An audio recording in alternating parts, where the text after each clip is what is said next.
Olá, boa tarde, bom dia, boa noite. Espero que estejam todos bem, tá? Que é aquela aula que eu prometi que eu ia gravar e mandar para vocês assistirem, como a ANP, tá? E a gente já começa aí no passando, desculpa, o que que são os aglomerantes, né? Para que que eles servem? Os aglomerantes servem muito para fazer o ligamento, é utilizado mais ou menos como um adesivo, tá? Geralmente eles são Vurulentos, o que que é isso? Se torna um pó muito fino ou médio, tá? Então, assim, alguns formam uma pasta, quer dizer, a maioria forma uma pasta, né? Dependendo da reação química que existe, eles vão secando ou pela natureza ou pela própria reação química. Então, contato, por exemplo, contato com água é o que vai fazer com que ele reaja, tá? A principal função dele é de união dos agregados, união dos agregados, formando assim um elemento compacto e coeso, tá bem? Conforme a gente está vendo aqui na,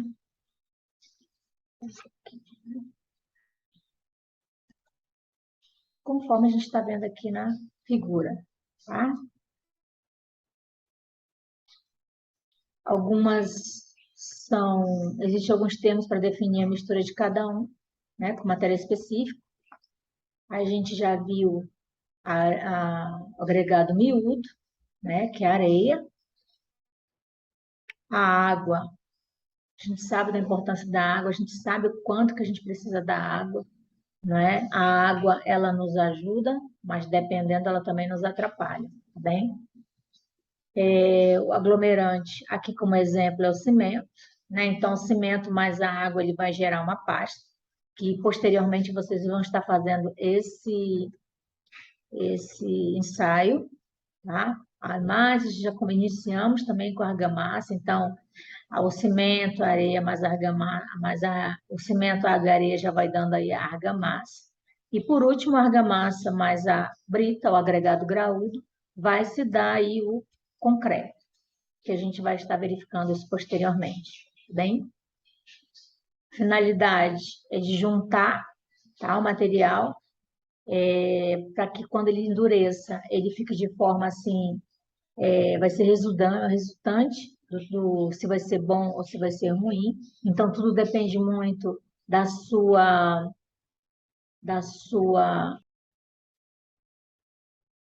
para chegar à sua resistência. Depende também do seu traço, da forma que foi feito ou como vai ser avaliado, tá? O concreto, aí a gente já entra para falar também de concreto, porque o concreto depende muito do tipo de aglomerante que eu vou estar incluindo para poder estar gerando o concreto, tá? É um composto muito empregado na construção civil, que claro que utiliza o cimento, também é muito utilizado na construção civil, né? Como seus principais componentes.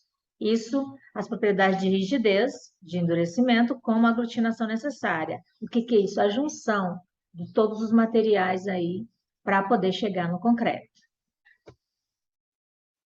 Dentro dos aglomerantes existem as suas classificações, tá? Que são os inertes e são os ativos.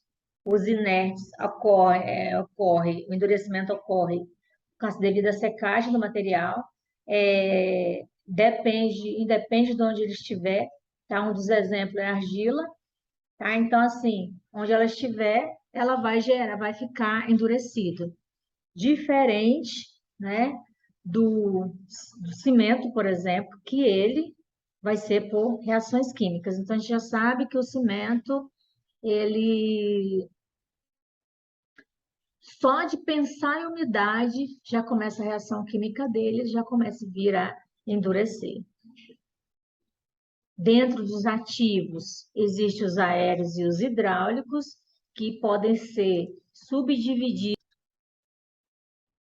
nessa divisão, são divididos em dois subgrupos, né? Dentre eles está os aéreos, que quando ele aglomera, como todos os outros, se transforma numa pasta, né? Essa pasta aí, pela hidratação, pela hidratação de calor do próprio material, quando endurecido e quando ele passa pela ação do anidrido, o que que acontece com ele? No anidrido de CO2, né? Seca, tudo bem, endureceu, mas após endurecido não pode ter água, porque vai ficar, não resiste e vai dar não resistente à própria água. A gente chama do cal e do gesso, tá? Já os hidráulicos, como o cimento, a capacidade dele de endurecer com a água e que após o endurecimento, para ele, quanto mais água, melhor, dependendo de pós endurecido, vai ser de forma satisfatória. Como exemplo, o cimento. E a gente tem observação aqui embaixo, né? Que é o principal aglomerante aí da construção civil, tá certo?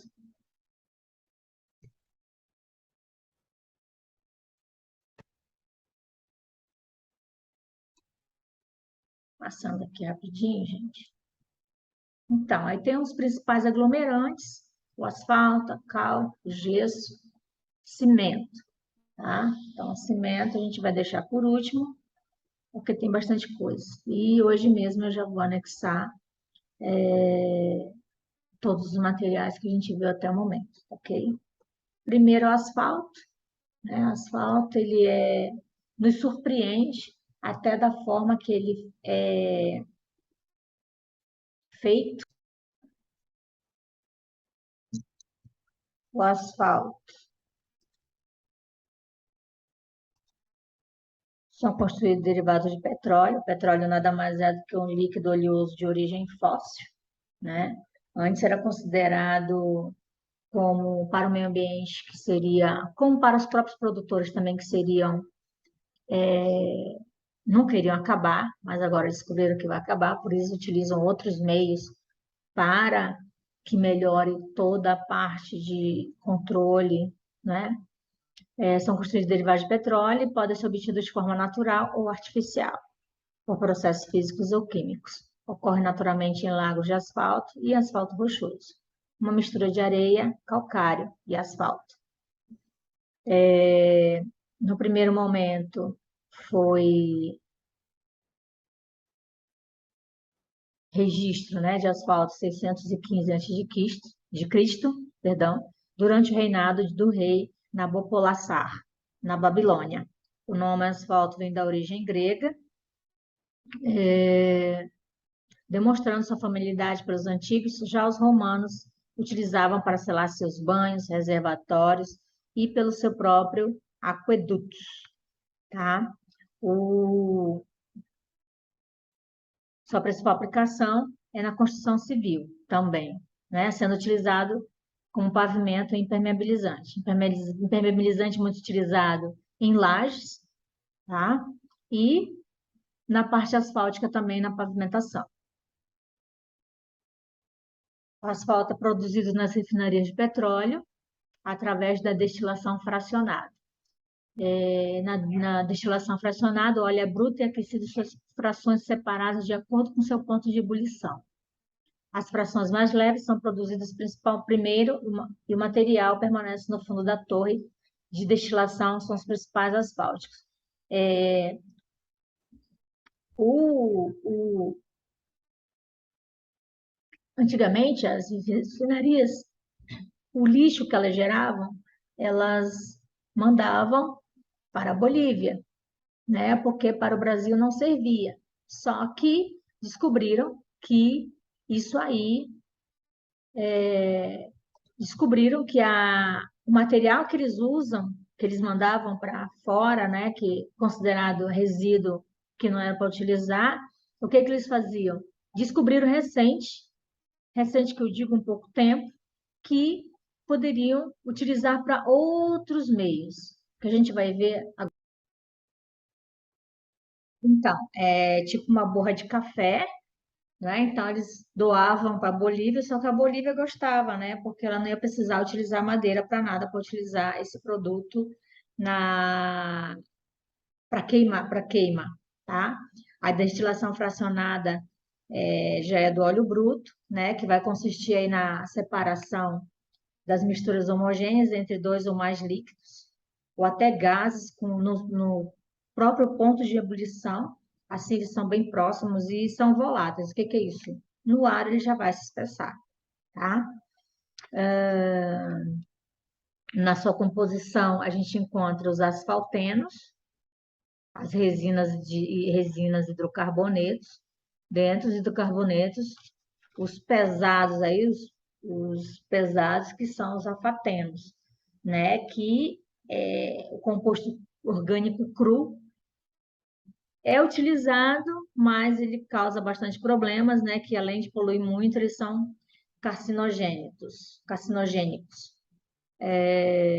com a fórmula de carbono 100, tá? Que são os principais compostos. No Brasil, a Agência Nacional do Petróleo, Gás Natural e Biocombustíveis, é responsável pela regulamentação da distribuição do asfalto, além de determinar as especificações de classificação do material. A agência autoriza as empresas a misturar, aditivar, armazenar, comercializar, entre outras. Temos a cal, também muito utilizada, é um aglomerante também utilizado na construção civil, elaboração de argamassas e preparação de processos de pintura. Tá? A cal é aglomerante produzido nas rochas calcárias. O que são calcárias? Tá? É retirada do próprio meio ambiente, tá bom? Isso faz com que elas são as rochas aí sedimentares, tá? A cal é aglomerante produzida a partir das rochas calcárias ou magnesianas. Os tipos mais usados são a cal virgem e principalmente a cal hidratada. A primeira, a cal virgem, é obtida pela queima de pedra calcária às temperaturas próximas aí a 800 graus. Podemos verificar da forma que ela é retirada, né, da natureza, fica dessa forma. A cal é um dos materiais mais antigos de emprego na construção civil, sendo o primeiro registro de construção de Jericó, 7.000 anos antes de Cristo, e de importância e relevância nas construções do Império Romano, em mistura com a pozzolana. Pozzolana a gente vai verificar um pouquinho mais quando a gente chegar no aglomerante de cimento. Ele é exclusivo para pasta, para mistura, mas eu não posso utilizar para fins estruturais, né? Ou seja, eu vou usar no pilar? Não. Numa sapata também não, tá? Nem numa laje, tá? Seu emprego tem sido historicamente registrado em argamassa de alvenaria, as de assentamento, de revestimento e encaiação. Essa aqui é como fica, como ela deve vir, tá? A cal hidratada, a cal hidratada deve vir impresso, tá? A marca dela, a BNT que ela atende, tá? É a 7175. Aqui é a cal hidratada 3, mas ela tem a cal hidratada 1, 2, 3. Isso já especificado e que é normatizado, tá? Tem que conter o seu selo de qualidade lá pela ABCP, né? Associação Brasileira dos Cimentos Portland. É um poderoso aglomerante com função semelhante à do cimento na argamassa. A diferença é que o cimento endurecer, ele vai reagir com a água, ele vai continuar dando certo com a água após endurecido. Já a cal, endurece em contato só com o ar, e ele é considerado aglomerante aéreo, como a gente viu anteriormente. Só que não pode ver água. Isso aí a gente já conhece, a gente já sabe, né? Aqui a produção da cal, como ela produz e como deve. Aqui a gente vem para verificar a produção dessa cal, né? Pó obtido pela hidratação da cal virgem, constituída essencialmente de uma mistura do cálcio e do hidróxido de magnésio, mais o hidróxido de cálcio, que é o CaO2. Hidróxido de magnésio, magnésio OH2 e óxido de magnésio. Primeiro, a gente vai lá e retira o material, que é o calcário, CaCO2. Depois ele vai para a calcinação. O que a calcinação faz? ela vai retirar as impurezas existentes do calcário, tá? Depois que ela retira, através do endotérmico, tá? Depois que ela retira isso, o que que ela vai fazer? Vai lá, retira o que não serve, o que não presta, tá? E depois que ele passa por essa calcinação, ele vai se transformar em cal viva, tá? Mais para frente eu vou hidratar, ou seja, eu vou incluir água, entre aspas, tá? Para se transformar em cal hidratada. Aí depois vem por areia, vem pela pigmentação, água, para se transformar tudo em argamassa, que é o que a gente utiliza aí normalmente para fazer os argamassamentos, tá? E por último, volta para a carbonatação. O que que é isso? Ele vai absorver o CO2 existente, tá? Para depois, né, o calcário, ok? Aí, a aplicação dele na construção civil. A pintura, a gente já conhece, encontra muitos lugares aí que são feitas a pintura com a cal.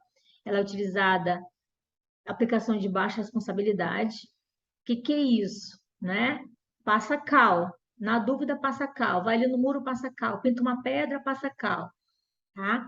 Primeira vez que eu visitei a usina Santo Antônio, as ruas eram todas assim, as pedras que ficaram, as rochas que ficaram, todas eram pintadas com cal, né? Cordões descalçados com estacionamento livre, proteção de algumas árvores. Eu não indico muito proteção das árvores porque não é adequada a aplicação de cal em árvore, tá? Vai prejudicar a árvore, tá? Alguns parques e praça pode ser útil, mas prejuízo, mas não, mas há prejuízo estético. Como agregado, em locais do país possui abundância de rochas calcárias, onde o nosso estado ele é abundante, deficiência em outros materiais rochosos, possa servir de agregado na construção civil. Tem que traçar bem, pois a cal demora a dar liga na massa, tá? Eu não indicaria cal, mas muita gente utiliza a cal para estar fazendo isso. Aqui é a forma mais ou menos de como tem que fazer, né? Vocês já perceberam que ele coloca areia, a cal, acho que por último vai ser o cimento. Argamassa mista, combinação de aglomerantes, cimento e cal. Une características de cada um, contribui à argamassa resultante. A cal melhora a trabalhabilidade e retenção de água. Eu posso fazer ela da forma que eu quiser. Vale ressaltar que o uso da cal não é destinado à resistência mecânica, nunca. Isso é exclusivo do cimento, né? Então, foi falar de estrutura, foi falar de pilar, viga, laje, a cal, ela não pode fazer isso, ela não vai ganhar resistência, tá? E sim, isso é função do cimento. Argamassa de cal aérea, eventualmente utilizadas nos interiores, por sua baixa resistência e eleva a retração durante a hidratação. Não deve ter traço muito rico. A grande vantagem é permitir a proteção de estruturas e vedações contra fogo, tá? É pouquinho utilizada no concreto, mas não é muito adequada. Já tem o solo cal, né, que é utilizado muito aí na parte do agronegócio, tá? Nas plantações utiliza-se, tá? O acréscimo da cal aumenta a capacidade do solo e reduz a sua expansibilidade. As propriedades, requisitos exigidos na cal, a ser empregadas em argamassa para a construção, utiliza-se a NBR 7175, cal hidratada para as argamassas. Ela é denominada como cal hidratada 1, cal hidratada 2, cal hidratada 3. Elas não têm muita diferença, tá? O que vai ser diferente nelas é o teor de magnésio que existe, tá ok? Aqui as exigências químicas, tá? O anidrido de carbônico, falei lá atrás, tá? Ele na fábrica e ele no depósito. Na fábrica, ele tem que ser menor ou igual a 5%, a cal hidratada A1, a 2, mesma coisa, a maior com anidrido de carbono, anidrido carbônico é maior a C3, tá? Já no depósito, A CA1 e a CA2 chega menor ou igual a 7%. Já a menor 15%, a CH3. Tá? As físicas, as exigências físicas. Na peneira, finura, não vai ter acumulado, porque ela é muito, muito, muito fina. Tá? A peneira utilizada a 600 milímetros, que a gente já conhece, ó, menor que 5, então todas elas serão iguais quanto à finura. Para a peneira 0,75, todas são menor que 10, já a cal hidratada 2 e 3, menor que 15. Retenção à água, todas maior que 75%, né? A terceira maior que 70%. Incorporação de areia, menor ou igual a 3, menor ou igual a 2,5, maior ou igual a 3, 2,5 e 2,2. Já para a estabilidade, ausência de cavidades e protuberâncias. Para a plasticidade, todas são muito acima de 110. O que é isso? Ela é uma plástica, eu consigo movimentá-la da forma que eu quiser. Tá? Cada uma possui uma NBR específica, como, por exemplo, retenção da água, que é a BNT 90 e 290. Aí a gente vai começar a falar do gesso, como é que o gesso funciona. Falando do gesso, mineral aglomerante aéreo, né? Então significa que ele vai ser do ar, tá? Após o endurecimento, a gente já sabe que ele não vai resistir à água, tá?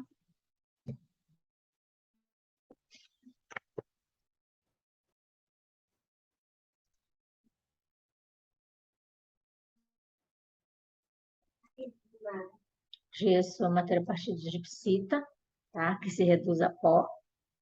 É composto principalmente do sulfato de cálcio. Gente, desculpa que aqui a internet está muito lenta e está demorando a passar os slides, tá bom? É conhecido há mais de 9.000 anos, sendo dos mais antigos de material de construção. Ele era utilizado de forma de reboco, só que reboco interno. A gente já conversou até que ele, nas áreas úmidas, a gente não pode, no banheiro a gente não pode, mas tem aquele que sempre vai pedir, tá? Na confecção de preparo do solo, com certeza. A pirâmide faraó Kelps preserva um dos mais antigos vestígios do uso do gesso na antiguidade. Hoje, a maior utilização do gesso também não pode falar que seja, não tem ideia como deixar de falar que seja na construção civil, principalmente na decoração, proporciona um bom isolamento térmico e acústico. Digamos que eu queira fazer uma argamassa com gesso. Posso? Pode. Só que, se você não tiver feito corretamente toda essa parte de fechamento, né? Utilizando tudo certinho para poder chegar no reboco, por quê? Se não tiver correto, esse gesso aí vem ter problema, devido principalmente ele ser aéreo. Aglomerante inorgânico, assim como a cal e o cimento, não hidráulico e aéreo, embora necessite de água para endurecer. Depois de assumir seu ponto final ele não resiste à reação da própria água. Cincoto, lá em 1998. É produzido a partir do aquecimento da gipsita. Aqui a gipsita bem parecida com a cal, né? Que se reduz a pó. É o hidratante, é o composto de sulfato de cálcio hidratado, conhecido aí há bastante tempo. É encontrado no mundo todo. França e Estados Unidos utilizam o gesso como grande escala, possuindo maior material em escala. No Brasil, onde a gente encontra aí com maior incidência, é no Ceará, Rio Grande do Norte, Piauí e Pernambuco, todos eles da região nordeste do nosso Brasil. Geralmente de cor branca, mas pelas impurezas que ele tem, pode ficar em outros tons, como acinzentado, amarelado, rosado e na cor marrom. A normatização dele é a 13.207 NBR. O gesso construção comercializado em saco de 40, também atende a mesma NBR que acabou de falar. E quanto ao tempo de pega e módulo de finura, né? Então, quanto mais fino, melhor. Tempo de pega, muito rápido, tá bom? Os principais ensaios são a composição química, granulometria, que é a finura que a gente já conhece, feito também na granulometria do agregado miúdo, tá? A densidade aparente, o tempo de pega, tanto inicial como final, a resistência à compressão e a dureza. É duro, portanto, não vai resistir tanto quanto o cimento. Os requisitos aí físicos e mecânicos, podemos ver. Então, quanto aos requisitos físicos e mecânicos de ensaios, a massa unitária, a unidade dela é grama por centímetro cúbico e o limite é maior que 600, tá? A dureza é em newton por milímetro quadrado, tem que ser maior que 20. Já a aderência tem que ser em MPa maior ou igual a 0,2. Já para os requisitos, desculpa, para o tempo de pega, na fundição, menor que 10 minutos, menor que 20. Isso para ela começar o início para o fim, ou seja, quando ela vai ficar endurecida. E a partir de, quando for menor que 10 minutos, ela começa a endurecer. O final de pega dela também é entre menor ou igual a 10, menor ou igual a 20, tá? Já para o revestimento sem aditivo, maior ou igual a 10 minutos, maior ou igual a 35. Com os aditivos, a pega ela é maior que 4 minutos, maior ou igual a 50 minutos. Então, o gesso com aditivo ele já demora mais um pouco, tá? Quanto à granulometria seca, para a fundição, a peneira tem que ser a 0,29 e tem que passar pelo menos mais que 90%, tá? Para revestimento, peneira 0,21 e o maior igual a 90% passante, que a gente já conhece, né, do passante. Então, assim, é muito, muito, muito fino, tá? Como que é a produção do processo de produção do gesso? No processo de produção do gesso, a primeira coisa que ele vai fazer vai extrair a gipsita, né? Com uso de explosivo. Que aí, quando a gipsita se rompe, ou com o que está demonstrando aqui, né? Ou eu levo diretamente ou utilizo caminhões para levar até a britagem. Quando acontece na britagem, o que vai ser? Vai ser todo britado, como a gente já conhece, né? Moído, tá? Para depois ir para a calcinação.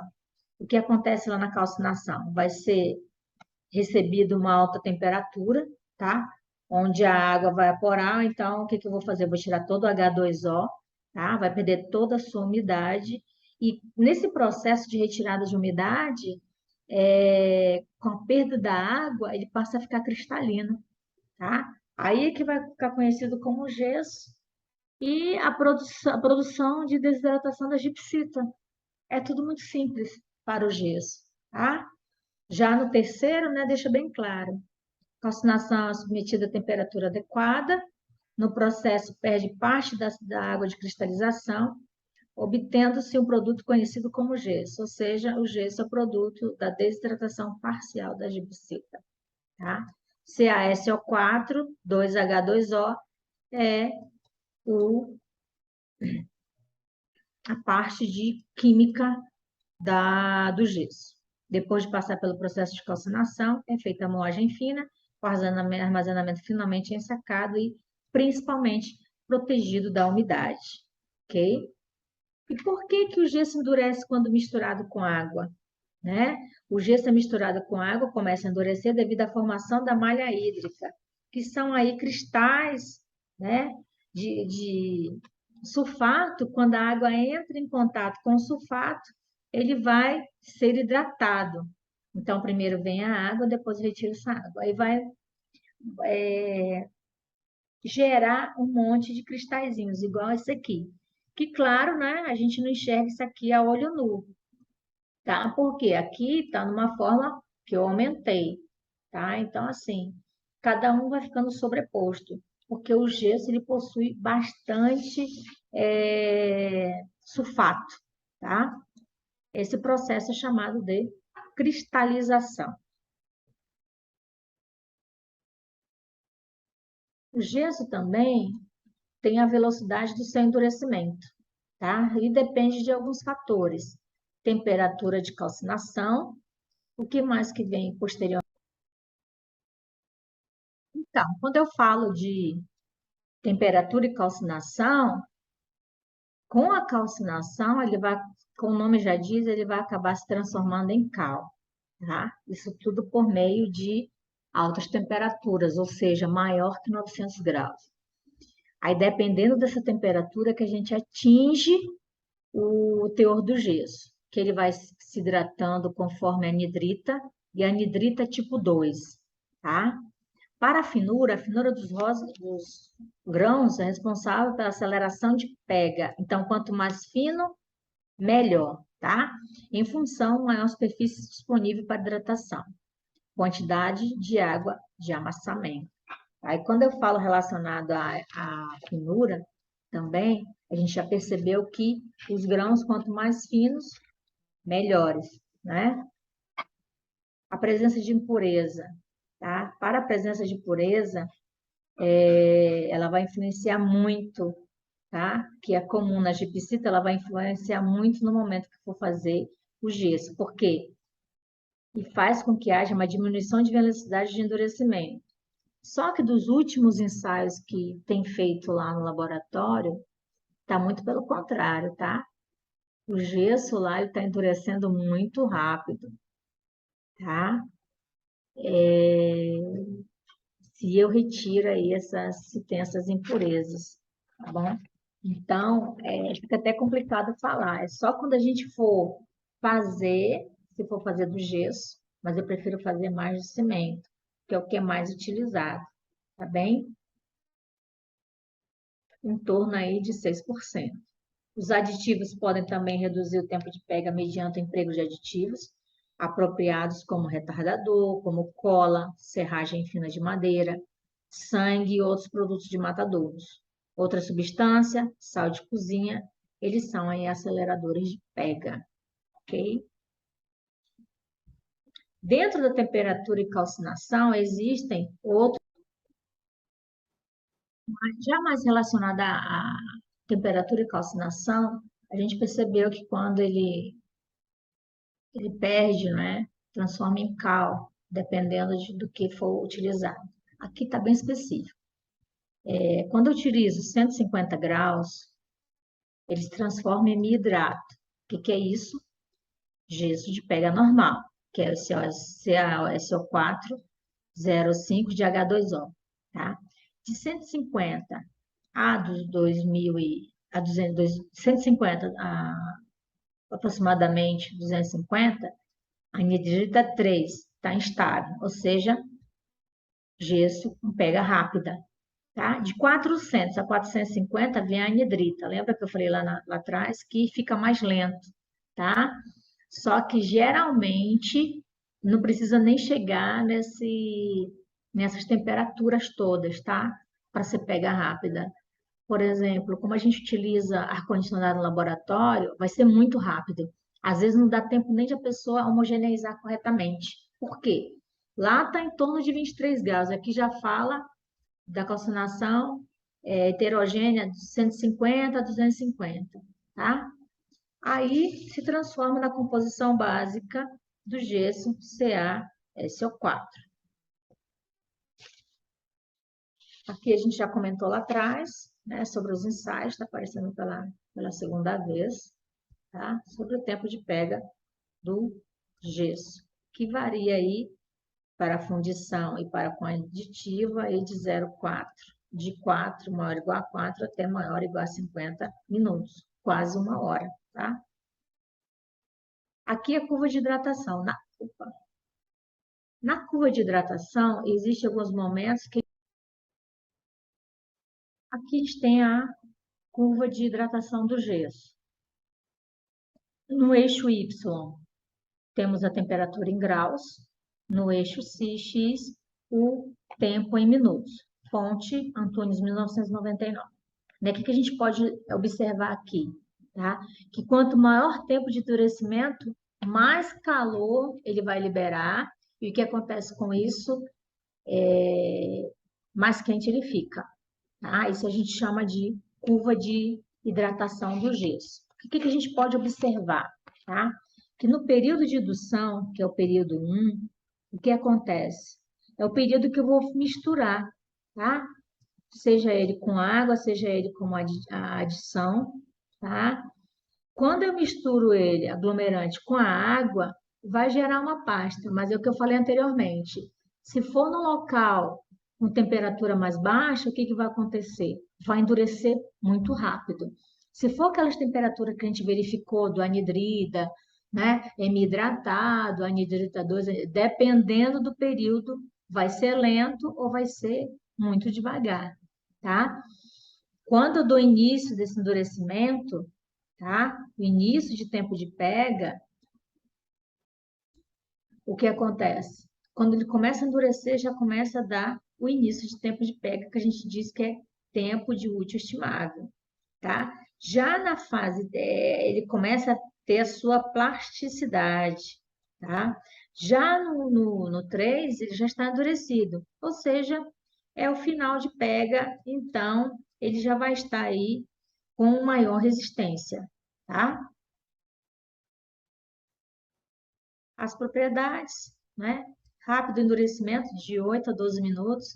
Às vezes, alguns alunos querem ficar bastante tempo ali homogeneizando, mas é muito rápido.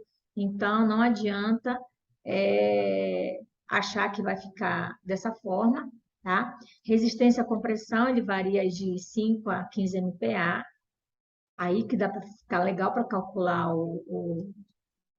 a resistência dele, tá? A tensão dele. Plasticidade de pasta lisa após a cura, boa aderência de alvenaria e aço, tá? Isolante térmico, alta resistência ao fogo, com certeza, e também acústico, solúvel em água, mas não usar em ambiente externo. Aqui também temos, em que eu vou utilizar isso? Drywall está sendo muito utilizado, mas ainda não tem uma NBR específica para ele, pelo menos até a última vez que eu verifiquei, tá? Ainda não tem, mas muita gente está utilizando, tá? Tanto para parede, forro, com gesso acartonado, tá? Ele é muito utilizado em divisórias, em escritórios, ok? Ele tem aí 3 classificações, que é o resistente à umidade, RU, o RF resistente ao fogo e o Standard, que é tudo, né? É todo mundo junto, mas drywall, ele é muito caro, tá? A gente não pode esquecer aí desse alto custo dele. Também revestimento em alvenaria, né? Mas já deixou bem claro lá na parte de propriedade, que para área externa não serve. Decorativo, muito decorativo, tá? E o famoso teto falso, ok? Faz com que fique também muito bonito. E agora a gente vai verificar os cimentos Portland.